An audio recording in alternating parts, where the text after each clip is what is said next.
This might be a hot take, but I don't judge indie books the same way I judge traditionally books, and this is why. For transparency and context, I used to be a book publicist and I worked at a publishing house.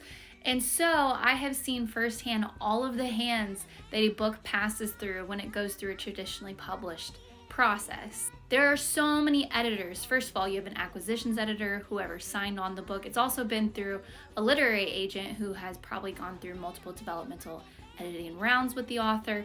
Not to mention there's all these other editors. There's copy editors, assistant copy editors, there's line editors, there's a proofreader. There are so many editors, and I haven't even gotten to the fact that there's a marketing budget, there's a publicist assigned to this, sometimes multiple publicists assigned to one book. There is a cover designer. There's so many people assigned to a traditional book. So my judgment on proofreading and misspellings is going to be much more harsh versus an indie author who probably had a shoestring budget. I mean, not always, sometimes they have a huge budget, but more than likely, probably one or two editors at most, maybe a developmental editor, maybe a copy editor. And so if I see like a misspelling or something here or there, I'm gonna kind of let it slide. I'm like, it's not a big deal. To be completely honest with you, working at a publishing house, I saw firsthand many books go from the very beginning all the way through to publishing and hitting the shelves. And I am telling you, they have a small army behind every single title.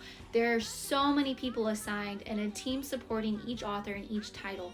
So I definitely am gonna let a lot more slide with an indie book than I would with a traditionally published book. But there are some things that are non-negotiables. I'm still looking at story structure. I'm still looking at plot. I'm still looking at characters and just the story overall. The things that I'm gonna let slide are gonna be the technicalities. So the editing, the interior formatting. I'm gonna be like a lot more chill about stuff like that. Essentially, what I would boil it down to is this.